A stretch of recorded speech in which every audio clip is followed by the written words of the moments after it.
The Heinemann Podcast is a production of Heinemann Publishing. Heinemann is a provider of resources written by real teachers for real classrooms. Heinemann values teachers as decision makers and students as curious learners. Discover the path to lifelong professional learning at Heinemann.com. Heinemann is dedicated to teachers. Knowing how to analyze all the different sources that enter into our world has never been more important. I'm Brett from Heinemann, and on today's podcast, we're speaking with author Sunday Cummins about her new book, Nurturing Informed Thinking, Reading, Talking, and Writing Across Content Areas. Sunday says we need students to be able to ask questions and then actively seek out answers by reading, listening, or viewing multiple sources. She says we should be able to analyze any form of those sources too, whether it's a video, a photo, or even an infograph. Sunday also writes that students need to be able to connect ideas, weigh viewpoints, and balance differing perspectives comfortably. Sunday explores what this can look like in the classroom, from planning to execution. She provides support for teachers as they plan for and teach with multiple sources on a regular basis. She says the more teachers incorporate multiple sources into instruction, the more students will conduct thorough research practices on their own. We began our conversation discussing the meaning behind what Sunday calls reading across sources. Actually, that's the question that started this whole endeavor. I realized that I'd been teaching for a long time and I'd used primarily one source at a time, except for once a year when we did big research project. So I started exploring, and what I noticed for kids, reading across sources means that they're like, oh, I just added to my learning, or, oh, that's different or the same. But also it's just this sense of, oh, I know more because I read across sources. And I think that's been the most powerful thing. And it's reading, it's viewing, it's listening to a variety of sources. Well, you had even said at one point that includes video as well. Right. So in the classrooms that I've been working in, video has become a regular part of what we do because that is a regular part of our students' lives now. It's hard. It's hard to really listen to video and glean information from that. And so we have worked with students on how to unpack 12 seconds and then another 12 seconds. It's been an interesting journey. Well, and sort of on that, I mean, we're very much living in an endless information age right now, both fact and fiction. So how does this approach to reading across sources help students? You know, more than anything, I think it nurtures a sense of identity and agency. When I watch kids in the classrooms where we've been doing this, it's like, oh, Miss Ballou, we need another article on that. Like, it's just a given. I was interviewing a student at the end of the year, a fourth grader, and I said to her, well, you know, what if next year your teacher doesn't teach with multiple sources the way we did on a regular basis? And she looked at me like, is there any other way to learn?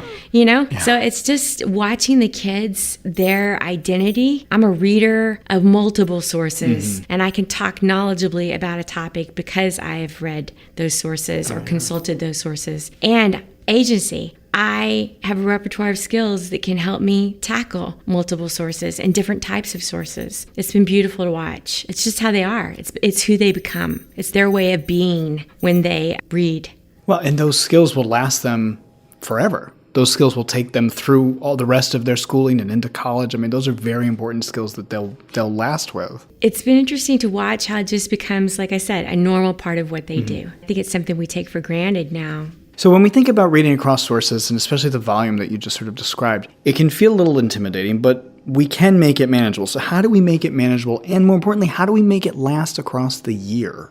I have so much to say about this.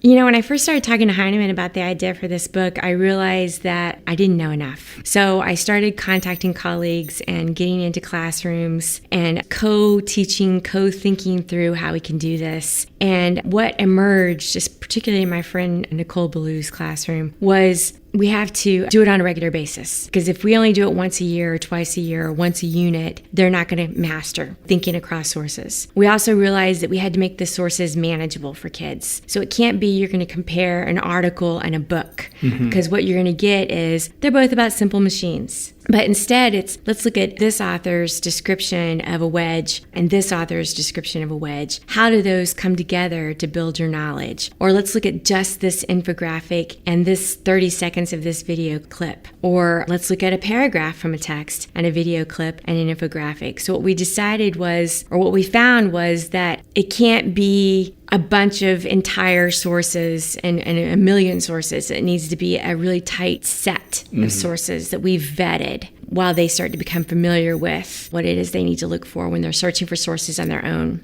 And I think one more thing, sorry, I have so much to say about this. We also found that students need a guiding question. They need to know what they're looking for across sources. So it's not enough to just say, oh, I'm going to research hedgehogs. So I remember I was talking to these two students and they were so excited because they had read a whole book on hedgehogs. And when I asked them, well, what are you going to write about hedgehogs? They were like, the whole book of hedgehogs, on hedgehogs. So what Nicole and my colleagues and I found was that we have to give them clear guiding questions, like what are the types of details the author is using to describe the simple machine? What are the problems and solutions shared in this video? What is the author or narrator's viewpoint of Columbus in this video clip? Helping them develop really clear guiding purposes for reading across sources. Well, and you also, on that note, you write about how we need to investigate the truthfulness of the source. How do we do that? I don't have an easy answer for that. And I think it's an area that I'm still learning and growing in as far as how to tackle that with kids. What we found is that you can't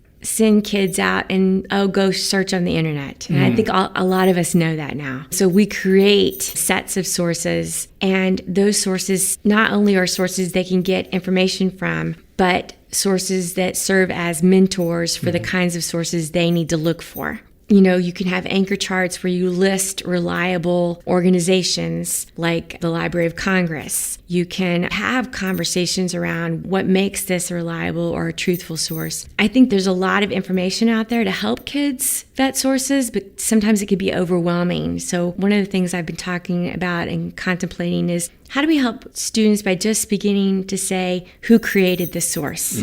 Before you get into all these other questions that help you vet this source, who created it? And what does that mean? And that's a pretty powerful question because a lot can come out of that question. Exactly. So, and I think through this whole process, what we've learned is we have to unpack these tasks that we're asking kids to engage in and make them manageable. As far as vetting sources, that's one place. How do we nurture a sense of being informed and transformed? So Nicole was working with her students. We've been reading a series of articles about bycatch and how sometimes whales are caught trapped in fishermen's nets. And this is particularly relevant off the coast of California where we live. They had consulted several sources on animals that get caught in fishermen's nets. And the kids were so into it and so aware of how they were growing that they took a turn. One of the kids said, well, you know what? We haven't read anything from the fisherman's perspective. And to me, that's transformative. Yeah. When they start to think about, oh, wow, look what happens when we look at all these sources and we think about all these sources. How else do I need to make that happen for myself? Is it with this conversation or is it in another place? Another student, well, we need another article on that. Yeah. Like they started to assume that you were going to have another article or another source or another video clip on that. So I think that's what I look for as far as informed and transformation. It becomes a part of who you are. And maybe I said this earlier, but talking to that little girl at the end of the year, she's 4th grade, and she was like, well, how else would you teach? Why would you not do this on a regular basis? Yeah. It's just who they are, who they become as readers. Well, and what I love about that is that brings in different voices, different perspectives, and that goes back to adding to identity and agency, as you were saying before. It allows that to grow and to increase, and it kind of keep the crucial perspective of hearing different voices. Yeah, absolutely. In the book, you trace a trajectory of gradual release of responsibility to students. Why is that important for the students to take control of the learning? I think we've known for a long time that kids who are engaged in asking their own questions and doing their own research, there's a light that burns within them as far as growing as learners. I think what we learned when we went into this is that kids are not developing the depth of knowledge they need on topics when they're just released. Go research. I remember my daughter one night, she's supposed to learn about submarines. And so we started Googling for submarines. Well, we got all sorts of stuff that she couldn't make sense of. So how do we step back and take control and help kids, like I talked about earlier, realize what are quality sources? What are sources that I'm really going to be able to get some information from? How do we help kids analyze those sources? Read and reread or listen and listen again. And how do we just hold on tighter to them and watch them begin to bloom, but then we have to trust what we've done and begin to release them. I'm not sure if I'm answering the question, but that work we did up front with the kids, the work we did up front where we had vetted the sources, we had picked manageable sources, we had developed the questions or co-developed the questions with them, really paid off later as they took on their own research in the classrooms that I've been visiting or teachers I've worked with, because the students had a better understanding of what they needed to do. I think what I'm saying is, yes, gradually releasing responsibility is important, but we can't do that unless we've invested in building their capacity and expertise for taking that on themselves. My thanks to Sunday Cummins for her time today. Her book is Nurturing Informed Thinking, Reading, Talking, and Writing Across Content Sources. It's now available from Heinemann.com.